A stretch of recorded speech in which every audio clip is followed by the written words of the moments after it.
Bobby Rossi, I apologize for causing some chaos here at commentary. Nick Diamond, always looking to blame somebody else except himself. Look, I feel as though I should be charging $5 for advice over here with my sign and my board.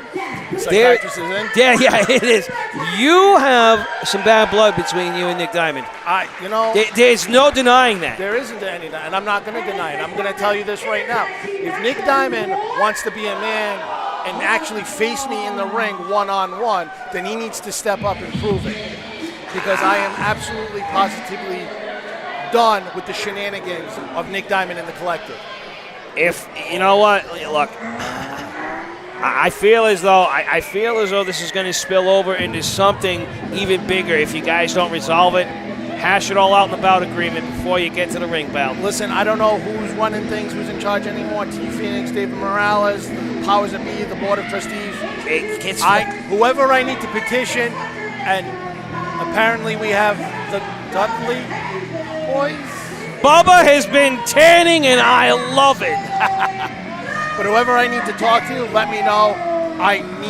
We need to put some pen to paper and finalize this with Nick Diamond because I'm done with this. So the heavy boys or the heavy hitters or the Dudley hitters it's good to see them back together again. I mean, the heavy hitters. The heavy hitters are by far one of the most prolific tag teams in RWA's history, and that's not an easy feat. You have seen just how competitive the tag team division at the RWA is. It's exploding, Bobby Rossi. It's amazing. We've got amazing talent, amazing teams just pouring in, trying to come back, trying to come in, trying to make a name for themselves, and it's all happening here at the RWA. And at Devil's Night, anything can happen, and here we have the return or the readmission or I don't know how you want to phrase it, but the heavy boys, the heavy hitters, the Dudley hitters, whatever. The Dudley hitters. It's good stuff for you, man. I appreciate. Devil's Night has always been, like you said, it's been a night where we see people make somewhat of a return. It's certainly a callback to all old personas, and these guys have gone on record to say that they have been testifyingly they have been influenced by the Dudley Boys, as have many tag teams over the years. The hitters on the same page. I don't care how you got them dressed, man. It's gonna be a smash mouth matchup. And let's be honest, you're exactly right. It doesn't matter how they're dressed. This is not a team to take lightly. No. But neither are their opponents. I wouldn't deny that either. You cannot, and I had the fortune and the pleasure of being able to team with them last month. Oh, Bobby Rossi, I hear something strange in the neighborhood. As do I, my friend. Who are you gonna call? Oh, well. I see a couple of ghost losers in the house.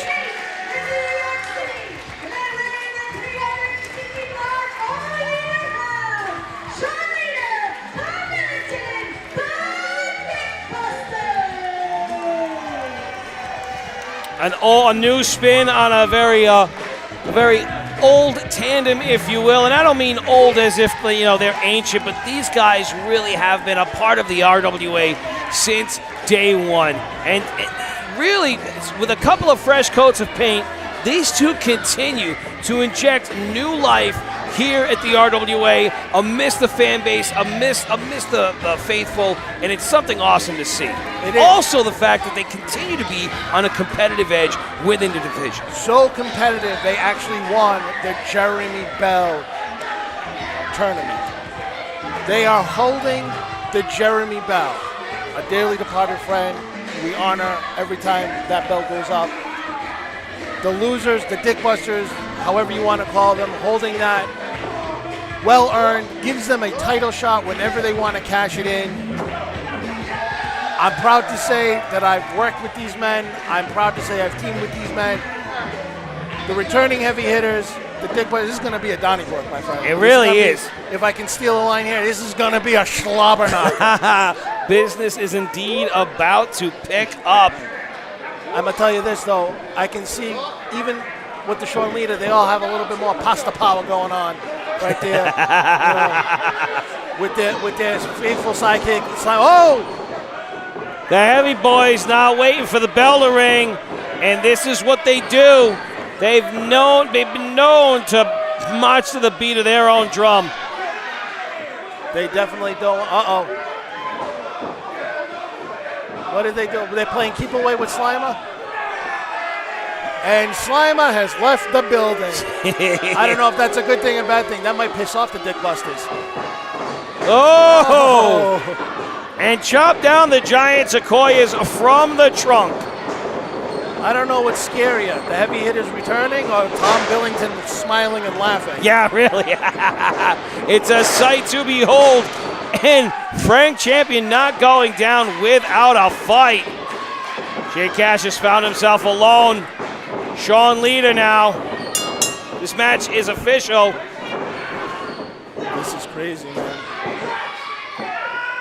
If you had to say, if I could interject, say something, would you say that Sean Leader and Tom Billington are by far one of the most synergistic and cohesive tag teams in the RWA? I can't agree with that anymore, dude. Like, really, you're talking about a pair of guys that have decided to take off all the gloves. We're not going to please anyone but ourselves. We're going to be nothing but ourselves, and it has paid off for them in high dividends. It's almost like a rebirth, if you will. There was Sure. a little bit of conflation and confusion and stuff like that. Tom wasn't himself after getting into the title race, honestly. He wasn't. And you know what? I've never reached the top of that mountain, but I understand that feeling. I understand what it's like having that title. And Tom being a multi-time RWA champion, having it and then losing it, and I get the way he felt. I understand Sure. that. But having a friend like Sean who's able to go out, find him, bring him back, have them reunify, and look, they've got the Jeremy Bell. They've worked their way back. Yeah, up they've the got some good momentum again. And it's great to see because, like you said, as they were floundering, the outcome and just the fate of the losers was really, it was unknown to a lot of us. You had Sean Leader in a lot of high-profile singles matchups taking on a whole lot of damage. No answer from Tom, but these guys are back on the same page again, and it feels like home. And again, as you said, 10-year tag team. They're here. They work well together. They've known each other forever, which you can see in their teaming and everything like that. But let's not forget, Frank Champion and Shay Cash, also longtime friends, solid team. Maybe a little rusty because they don't necessarily team as often as Tom and Sean do, but still almost like they haven't missed a step. Oh, my goodness. I wish my hair comes back. Oh. That tandem offense on display yet again. Sean Leader inadvertently stalls the count a little bit, might have costed them, but still. That could have been the deciding prior to the Really? match. But again, that's just Sean Leader. He's so chaotic. He's so into the moment and into the match, and he's so. Oh! Frank Champion taking Tom's head off. And that's no easy feat. You know, Tom's got himself a lower center of gravity, and he's known to be one of the thicker combatants in the league. So he's not just a guy that gets knocked over rather easily. Right. For Tom to go down, somebody's got to hit him with a lot of power and a lot of oomph behind it. And that's obvious when you're dealing with a guy like Frank Champion. That's a lot of oomph right there. That is. Frank showing a little disrespect to Tom, just standing on him. I don't know if kicking Tom in the back of the head is a good idea. You might just make him mad. And I love Tom. Don't get me wrong. Tom's not someone I would like to say anything mean about because I'm almost scared of Tom because, again, when Tom smiles, when Tom gets that laugh, that maniacal look in his eye, all bets are off. When Tom Billington quit drinking, he was never a meaner son of a bitch. I was legitimately afraid to be in the same building as him. So when that fuse goes off, man, watch out. It's almost like he can take down a building by himself. Yeah. And again, Sean on the outside, trying to bring his partner back. Frank here with Shay, back together again. Getting a little distracted by the crowd.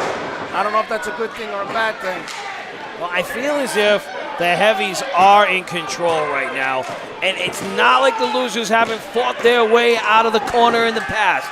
But right now, Tom Billington is showing almost no signs of life. And you know from experience, being in the corner and just watching, not being able to do anything, that level of frustration will fatigue somebody. Oh, absolutely.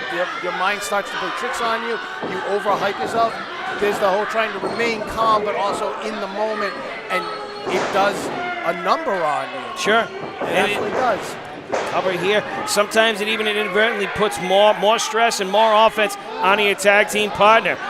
If I were in those shoes, I'd be chomping at the bit to try to get into this matchup and make something happen. Let me say something right now. Sean Leader, as we've all known him, is a very chaotic, is a very wild guy. The fact that he was standing on the corner and not moving speaks volumes, because we know that he was just eating up inside, trying to will his partner to get back up, to get into him, to get to a tag, something.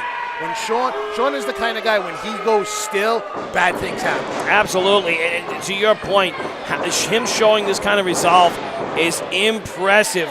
Tom Billington, I don't know, he was looking for that whoopee cushion, but he might not have gotten all of it. But it gave him enough separation to get to Sean.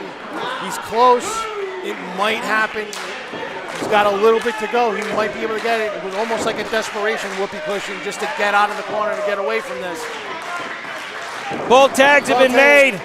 Leader is going to square off with Champion. Whoa! Big swing and a miss. Leader is capitalizing with a flurry of offense. The one thing you can't do is count Sean Leader out. He might look small, but he's fast and he is definitely crazy. Frank Champion may have bitten a little bit more off than he can chew. Oof. Nice way to lead him in, Sean Leader. Almost a rope-a-dope effect. Absolutely. Whoa! Can't go wrong with that. Oh, Shake Cash, the nick of time right there. And that's good tag teamship right there. Honestly, again, you gotta have your partner's back at all times. Name of the game. It is, and Sean still got that craziness about him, taking on both Frank and Shea. Manny Souza slowly losing control of this match. I don't know, man. Tom looks like he took a hell of a beating. Whoa! 3D on Sean. That's it. That's crazy. Sean done. Whoa! Let me tell you something. Sean Leader kicking out of that. That's insane. I was convinced that was going to seal the deal for the heavies. Any other tag team, I would agree with you. But they're fighting the Dick Busters or the loser, whichever one they're doing right now. And they're so resilient. They are. It's uncanny. You can't be as long-term and have the longevity that Tom and Sean have without being resilient. Uh-oh. Frank Champion going up. Oh! Billington with an unorthodox headbutt. Whoa!